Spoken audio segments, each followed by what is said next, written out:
Hey guys, FilthyRobot here, bringing you another review video. This time I am talking about Battle Brothers Warriors of the North DLC, which is an expansion, kind of, it's DLC of course, to the Battle Brothers game. A game that I've spent a lot of hours in and continue to spend a lot of time in. So I'm going to talk a little bit about the features of this DLC and my reactions to them thus far. I'm about week and a half, 2 weeks into playing it and have a fair number of hours accumulated in it now and feel like I have the ability to actually talk a little bit about how those changes have impacted the game and my reactions to that, and therefore can pass that on to you guys. So I've got a list here of the notable points according to Overhyped Studios themselves about what they've added in this DLC, and I'm going to go through them in order. First of all, you can check out the new backgrounds. I did a review video talking about each of these backgrounds in a little bit more depth. The TLDR of it all is there's a ton of new ways to start the game. All of them, not all of them, a large number of them are very different starts, creating very different experiences, which is huge for replayability, huge for keeping you interested, huge for creating new challenges, huge for creating different play styles. Overall, just an absolutely great addition to the game, these different origins. Good for new players, good for returning players, good for ultra veterans. Just super cool. Makes just a ton of replayability. Really, really like that. The second was the addition of Barbarian lore and equipment. They've kind of broken this down into 4 bullet points, and really it should be 1. There's a new Barbarian faction. It is a replacement, not a replacement faction, it's an additional faction, similar to like Raiders or Undead or Orcs or something like that. It's a Barbarian faction. They're a northern faction. They have 3 tiers of regular troop. They have the Thralls, the Reavers, and the Champions. And then they have a couple of special guys who are basically like casters. The Drummers and the Beastmasters have special abilities in the same way that like Shamans or Overseers had abilities for Goblins. And then they have Unhold as one of the other creatures that they tame and control. Overall, this faction is super cool right now. I haven't figured out perfect strategies for dealing with them right now. They're very high damage. They use adrenaline and rotate nonstop. They focus fire your guys. Their groups are a mix of pretty scary mix. The late game camps are almost like Orc Warlord camps that have a mix of the Drummers, the Beastmasters, the Chosen, which are the big nasty ones, with a bunch of kind of fodder troops similar to Orc Young, and then these massive Unholds that just wreak havoc on your line. They're very, very difficult to deal with. I'm looking forward to playing more with that and figuring out strategies for that, but it's great. It's great right now. They have their own unique loot. The loot's usable and kind of more usable than the Ancient Undead loot was, but kind of similar. Some of it's a little bit heavier. Some of it's a bit weird. Some of the weapons are pretty good. Some of them are mediocre, etc. But there's new loot to be taken from them, new ways of fighting, a new type of engagement with the enemies. Different things are good versus them. They have a very unique soundtrack, a very unique feel to them, and they have a number of really cool events. Some of them are legendary locations. Some of them are just event related that are all related to it, as well as a new background for it. Overall, just super good. Adding a ton of new stuff like that. I think it's a much more impactful change than the addition of the creatures they added in the previous DLC, in the Beast and Exploration DLC, whereas those creatures were kind of, the fights were different, but didn't really add a lot of flavor to the world, and some of the fights were fairly kind of tedious. I'm looking at you, Shrat's original Alps, and the only loot from those were these attachment things. And the attachments were a great idea and a nice addition, but a lot of times it feels like a chore to go pick up an attachment. Like if I want a armor like fatigue reduction element, I have to go farm spiders. There's no real reason to fight spiders the rest of the time. They're not exciting. There's not good chances at loot. They're not an interesting fight particularly. Not so with the Barbarians. The Barbarians have been really interesting so far. They have chances at famed items. They have chances to fight Barbarian champions. You get these weird scenarios where they will offer to duel one of your party members instead of taking the fight. They have the locations that have good chance at famed items. They're using this crazy combination of like heavy melee and like beasts that disrupt your line. It's like fighting a combination of Unholds and Orc Warriors with like a support of like two-handed Hedge Knights. And it's a really crazy scenario to be playing in so far. I love it so far. Super excited about that. The new legendary locations and the new legendary boss are great. The armor is super, super cool. It's so totally different. It's an armor that heals you. I can show you guys real quick if you like.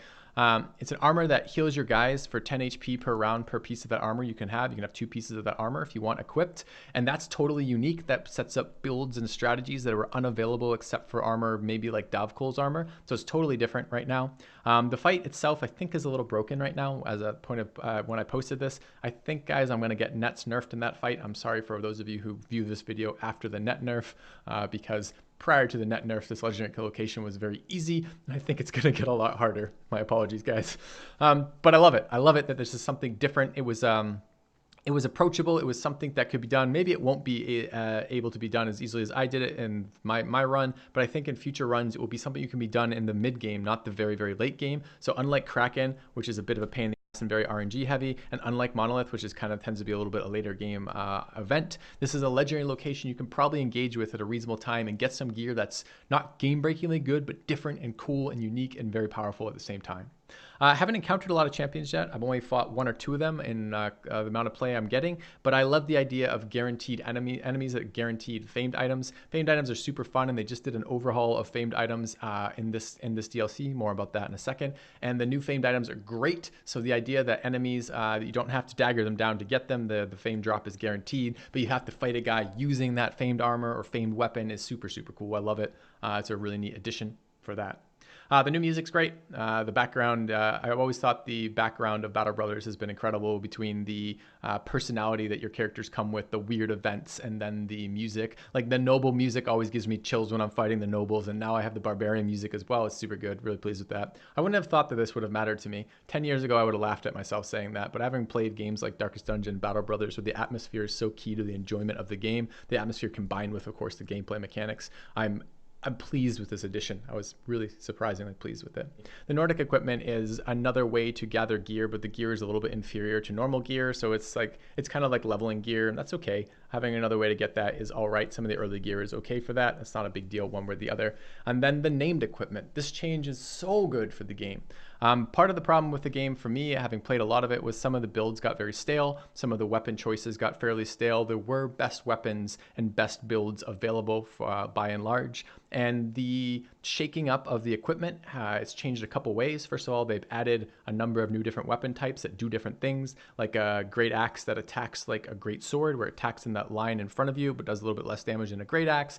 They've added they've added unique item modifications for famed items. So I saw a crossbow that had plus hit percentage, not plus head hit percentage, but plus hit percentage overall. And there's unique modifiers that are available specifically to a weapon type. So a spear might have a modifier that's different than a sword, that's different than a two-handed mace or something like that, which makes the famed item acquisition, which was already one of the most fun parts of the game, even more fun, because now there's such a variety of different things you can do. And that makes the builds better and more interesting in response to that as well, because now you can do things with these new famed items that you couldn't do before in the game, and you can build brothers specially equipped to take advantage of this new gear, which is super, super fun for me. And then just the overall addition of more famed gear, basically. I haven't noticed the trickle down of this quite as much. I'm still getting percentage rolls and failing those a lot. But the fact there's a bunch more ways that you could get famed gear off of champions, for example, and off of these new super locations, off of the barbarian super locations and whatnot, is really, really interesting to me as well. It makes the overall progression in the game a lot more fun for me as a whole. So my first reaction to this, with the hours I've been playing, has been that it's a super cool expansion. The last expansion I thought was moderately cool. I liked the addition of the armor attachments. I didn't love the new fights, although I did like the fact there are new enemies, and I didn't think it did a lot for the overall balance and replayability of the game. I think that's totally different for this one. I think this one adds a ton of replayability to the game, a ton of diversity of starts, a ton of diversity of builds, and a ton of diversity of things that you do and can get for your bands in this game. And I love that. I think this has been an excellent expand. I know, kind of a brief recap, and I want to stress that this is in no way a paid endorsement. I'm not being paid for these opinions. I just actually really like the game as much as I am. Not that I would do elsewise, but I like the game this much. That's what I'm trying to say with that. It's really, really cool. And I noticed from the viewership and from you guys that this has been a pretty big hit with the fans as well. And I want to put it out to you guys who are on the fence about whether or not this might, if you enjoy Battle Brothers, and whether or not this would actually enhance your experience of Battle Brothers. I think the answer is yes. I think it's a very nice addition to the Battle Brothers game. And I hope that they continue to release content as good as this content has been. As expansions or as future games from their company, because this has been excellent. Anyways, guys, just a quick little recap on that, let you know how I feel about it, a couple of examples of gameplay footage with it, and thanks for watching.